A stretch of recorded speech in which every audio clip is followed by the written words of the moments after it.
నిజంగా it gives me great Joy. చాలా ఆనందాన్ని నిజంగా కూడా ఈ పథకం ద్వారా కలుగుతుంది. ఎందుకనంటే ఇంతకుముందు నాన్నగారి హయాంలో మొట్టమొదటిగా 2004లో ఆయన ముఖ్యమంత్రి అయిన తర్వాత అంతవరకు ఎప్పుడూ కూడా ఎవరూ కూడా చేయని విధంగా ఆలోచనలు చేశాడు. పేదరికం అన్నది పోవాలి అని అంటే ఖచ్చితంగా కుటుంబం నుంచి పెద్ద చదువులు చదవగలిగితేనే, ఆ చదువుల కోసం ఏ ఒక్కరూ కూడా అప్పుల పాలు కాకుండా తమ పిల్లలను చదివించగలిగితేనే, ఆ పిల్లలు పెద్ద చదువులు చదివి ఇంజనీర్లు అయ్యి, డాక్టర్లు అయ్యి, కలెక్టర్ వంటి పెద్ద పెద్ద చదువులు చదివితేనే పేదవాడి తలరాతలు మారుతాయని, అప్పుడే మన బ్రతుకులు కూడా మారుతాయని గతంలో ఎవ్వరూ కూడా చేయని విధంగా ఆలోచనలు చేసి అప్పట్లో నాన్నగారు పిల్లల్ని చదివించేదానికోసం పూర్తి ఫీజు రీయింబర్స్మెంట్ పథకం అన్నది తీసుకురావడం జరిగింది. రాష్ట్రంలో నాన్నగారు ఉన్నప్పుడు ప్రతి ఎస్సీ కానీ, ఎస్టీ కానీ, బీసీ కానీ, మైనారిటీ కానీ, లేకపోతే అగ్రవర్ణాల్లో ఉన్న పేదలైనా కూడా వీళ్ళందరికీ కూడా ఒక భరోసా ఉండేది. తమ బతుకులు మారుతాయి, తమ తలరాతలు మారుతాయి, ముఖ్యమంత్రి స్థానంలో మనసున్న మహారాజు ముఖ్యమంత్రి స్థానంలో ఉండేవాడు అని చెప్పి ప్రతి ఒక్కరికి ఒక భరోసా ఉండేది. అయితే నాన్నగారు చనిపోయిన తర్వాత 2009లో నాన్నగారు చనిపోయిన తర్వాత ఈ పథకాన్ని పూర్తిగా నీరు గారుస్తూ పోయారు. చివరికి ఏ స్థాయిలోకి ఈ పథకాన్ని నీరు గారుస్తూ పోయారు అని అంటే చాలని ఫీజులు ఇవ్వడం, ఇచ్చామంటే ఇచ్చామన్నట్టుగా చాలని ఫీజులు ఇవ్వడం, ఫీజులు ఎలా ఇవ్వాలి అని ఆలోచన చేయకుండా ఫీజులు ఎలా కత్తిరించాలి అని చెప్పి, ఎలా పిల్లలను సంఖ్యను కత్తిరించాలి అని చెప్పి ఆలోచనలు చేయడం, ఇలా రకరకాల షరతులు పెట్టి, రకరకాల పద్ధతులు పెట్టి చాలని ఫీజులను ఇస్తూ ఏకంగా ఈ ఫీజు రీయింబర్స్మెంట్ పథకాన్ని ఏ స్థాయిలోకి నీరు గార్చారు అని అంటే నాకు బాగా గుర్తుంది. నేను పాదయాత్ర చేస్తూ ఉన్నప్పుడు నెల్లూరు జిల్లాలో నా పాదయాత్ర జరుగుతూ ఉన్నప్పుడు think if my memory is right Udayagiri constituency అనుకుంటా. అక్కడ గోపాలన్న అని ఒక ఆయన పాదయాత్ర పోయేటప్పుడు తన ఇంటి ముందర ఒక తన పిల్లలకు, తన కొడుకు సంబంధించిన ఫోటో పెట్టి ఫ్లెక్సీ కట్టున్నది, దానికి దండ వేసి పాపం ఉండేది. నా దగ్గరికి వచ్చాడు. నేను అడిగిన, అన్న ఇది ఈ ఫ్లెక్సీ ఇలా కట్టున్నారు, ఏమైందన్నా అని అంటే తను బాధపడుతూ చెప్పిన విషయం బహుశా ఎప్పటికీ కూడా నేను మర్చిపోలేను. నా కొడుకు బాగా చదివాడు, నా కొడుకు మంచి ఇంటర్మీడియట్లో మంచి మార్కులు వచ్చాయి, ఇంటర్మీడియట్లో మంచి మార్కులు వచ్చిన తర్వాత నా కొడుకును పెద్ద చదువుల కోసం ఇంజనీరింగ్ చదువుతాను అని అన్నాడు. ఇంజనీరింగ్ చదివితే మా బతుకులు కూడా మారుతాయి కదా, బాగా చదువుతూ ఉన్నాడు, చదివే ఈ పిల్లాడిని ఇంకా గొప్పగా చదివిస్తే ఇంకా పైకి వస్తాడు పిల్లాడు అని చెప్పి కాలేజీలో చేర్పించాను. కానీ అక్కడ చూస్తే ఫీజులు చూస్తే చాలని ఫీజులు ఇచ్చే పరిస్థితి, 30,000 35,000 ఫీజులు ఇచ్చేవాళ్ళు. ఆ కాలేజీల్లో ఫీజులు చూస్తే దాదాపుగా బోర్డింగ్ అండ్ మెస్ ఛార్జీలతో కలుపుకుంటే ఆల్మోస్ట్గా ₹1,00,000 పైచిలకు ఫీజులు కట్టాల్సిన పరిస్థితి. అప్పుడే చేర్పించేటప్పుడే పిల్లాడు నన్ను అడిగాడు, నాన్న బ్యాలెన్స్ ఫీజులు ఏం చేస్తారు అని చెప్పి.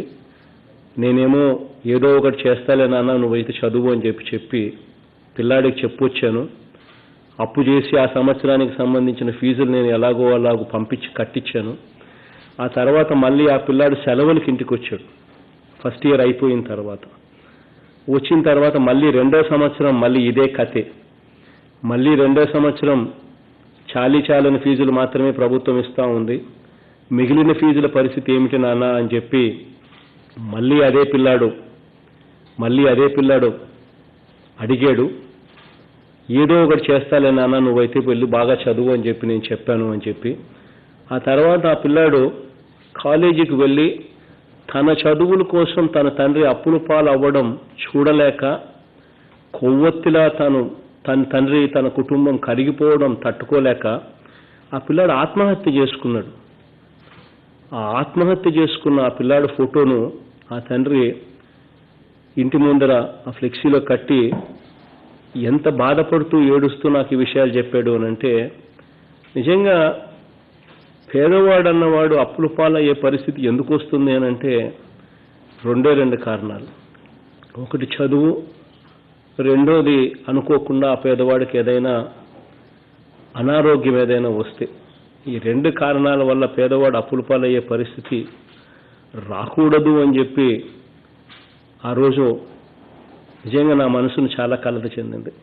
ఈ రోజైతే ఆ రోజు నేను అనుకున్న నా కార్యక్రమాన్ని ఈరోజు దేవుడి దయతో మీ అందరి ఆశీస్సులతో ఈరోజు పూర్తి ఫీజు రీయింబర్స్మెంట్ పథకాన్ని తీసుకురావడమే కాకుండా ఒక అడుగు ముందుకు వేసి వసతి దీవెన అనే పేరుతో కనీసం పిల్లలకు బోర్డింగ్ అండ్ లాడ్జింగ్ ఖర్చులకు భారం కూడా తల్లిదండ్రుల మీద కూడా పడకుండా ఈరోజు వసతి దీవెన, విద్యా దీవెన అని చెప్పి 2 పథకాలు తీసుకురావడం. వసతి దీవెన అన్నది ఆల్రెడీ మొన్న జనవరిలోనే స్టార్ట్ చేయడం, విద్యా దీవెన అన్న పథకం ఈరోజు స్టార్ట్ చేయడమే కాకుండా గొప్పగా దీని కార్యక్రమాన్ని అడుగులు ముందుకు వేయించడం నిజంగా దేవుడి దయతో మీ అందరి ఆశీస్సులతో ఈ కార్యక్రమం చేయగలగడం చాలా సంతోషాన్ని ఇస్తా ఉందని చెప్తా ఉన్నా. ఈ కార్యక్రమంలో ప్రతి అక్కకు, ప్రతి చెల్లెమ్మకు కూడా ఈ కార్యక్రమం గురించి 4 మాటలు మీతో నేను పంచుకుంటా ఉన్నాను. పిల్లలకు మనం ఇవ్వగలిగిన ఆస్తి ఏదైనా ఉంది అనంటే అది ఒక చదువులు అన్నది నేను వేరే చెప్పాల్సిన పని లేదు. కుటుంబం నుంచి ఒక్క పిల్లాడన్నా కూడా గొప్పగా చదివించగలిగితే, ఒక్క పిల్లాడన్నా ఇంజనీరింగో, డాక్టరో లేదా కలెక్టర్ వంటి ఏ పెద్ద చదువులు చదవగలిగినా కూడా ఆ పిల్లాడు మంచి జీతాలు వస్తాయి. ఆ పిల్లాడు బాగా చదివినందువల్ల కాస్తో కూస్తో ఇంటికి కూడా డబ్బులు పంపించగలుగుతాడు.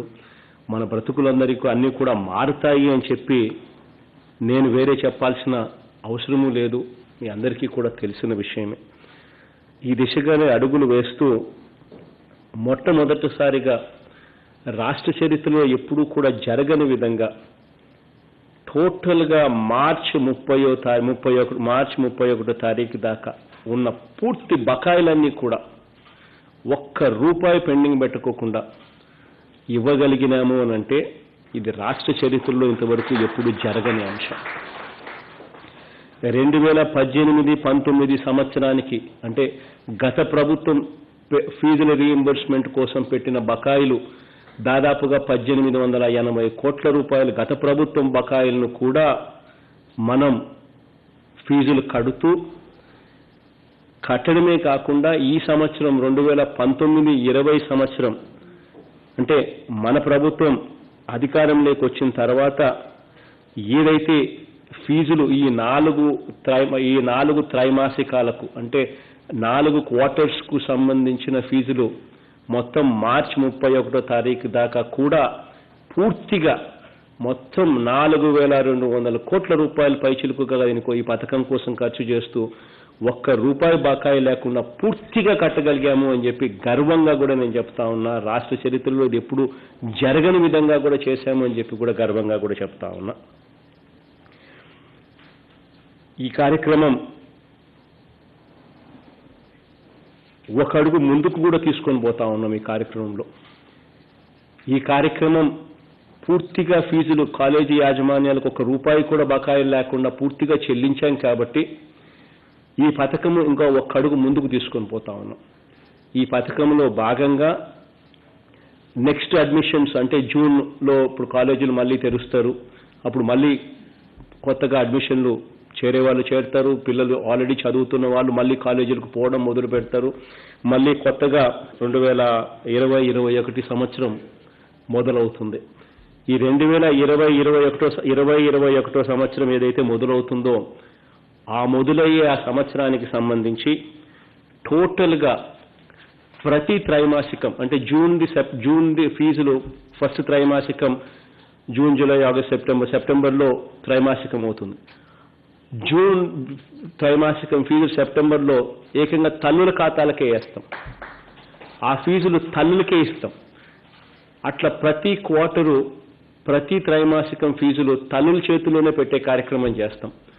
ఆ తల్లులు ఆ ఫీజులు కాలేజీలకు వాళ్ళే వెళ్ళి కాలేజీ యాజమాన్యాలకు ఫీజులు వాళ్ళే కట్టే కార్యక్రమం చేస్తాం.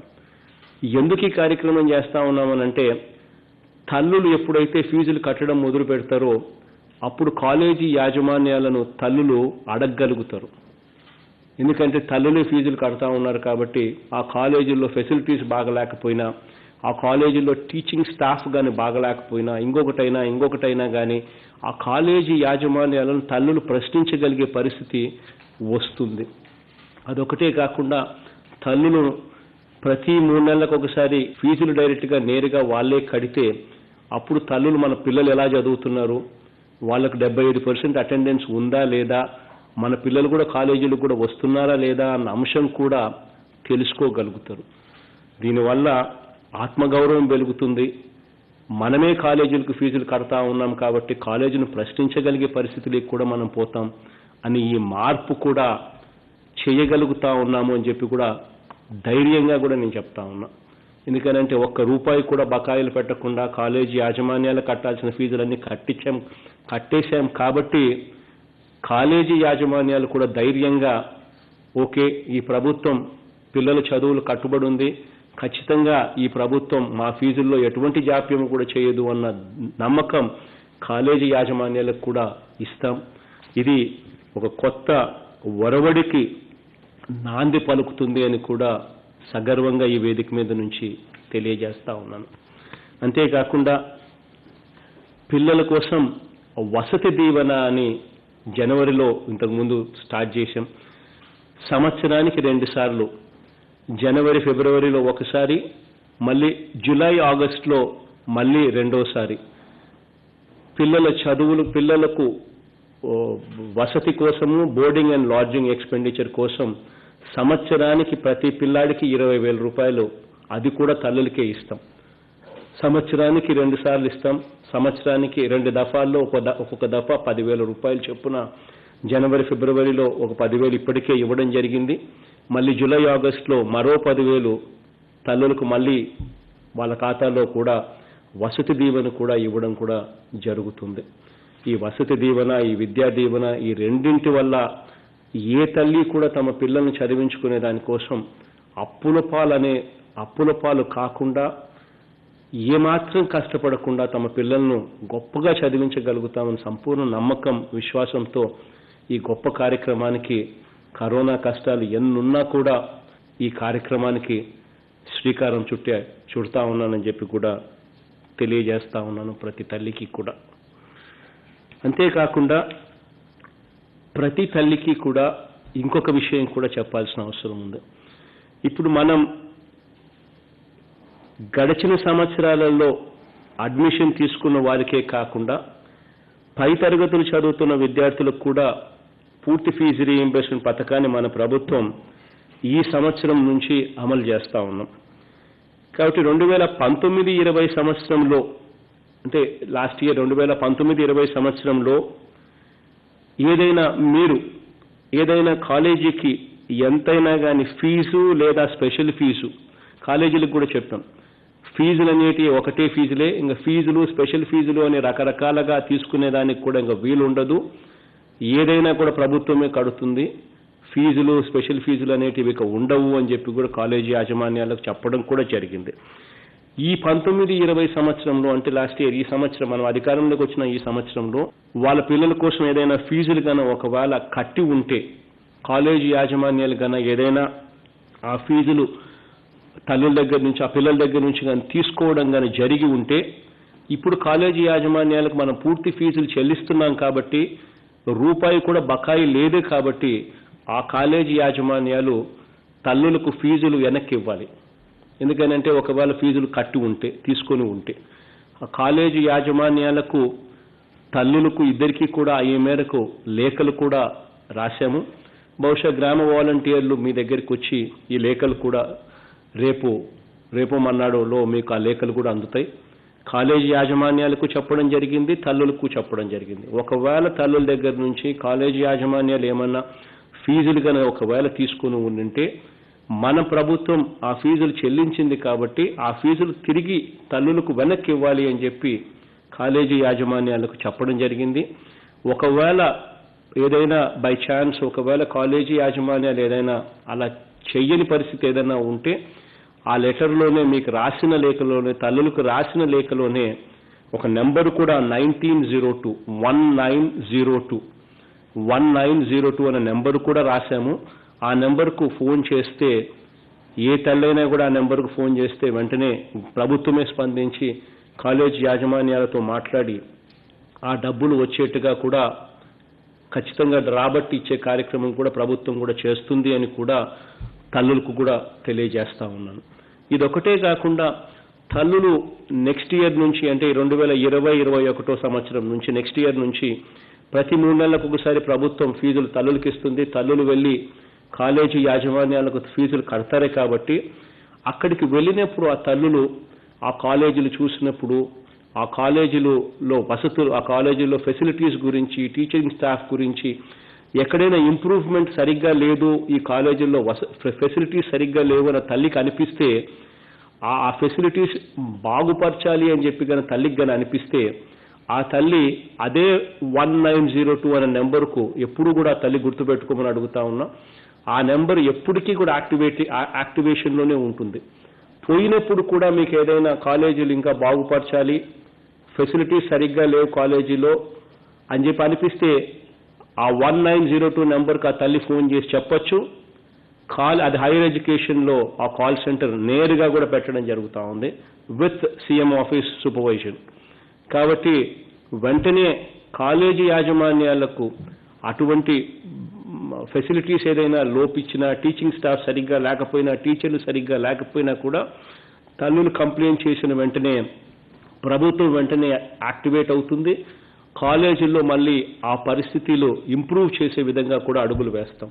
సో దానివల్ల కాలేజీలో పరిస్థితులు, వ్యవస్థ బాగుపడుతుంది, తల్లులకు మోర్ అకౌంటబిలిటీ వస్తుంది, తల్లులు ఫీజులు కట్టే విషయంలో ఏమాత్రం కూడా ఇబ్బంది పడకుండా పిల్లలను గొప్పగా చదివించుకునే పరిస్థితులు కూడా వస్తాయని కూడా తెలియజేస్తూ, మీ పిల్లలను గొప్పగా మీరు చదివించండి. అన్ని రకాలుగా ఒక అన్నగా, ఒక తమ్ముడిగా, మీ కుటుంబ సభ్యుడిగా ప్రతి తల్లికి నేను చెప్తున్నా, ఈరోజు మీ బిడ్డ ఈ స్థానంలో ఉన్నాడు, మీ అన్న, మీ తమ్ముడు ఈ స్థానంలో ఉన్నాడు, అన్ని రకాలుగా మీ పిల్లల దగ్గరుండి నేను చదివిస్తాను అని చెప్పి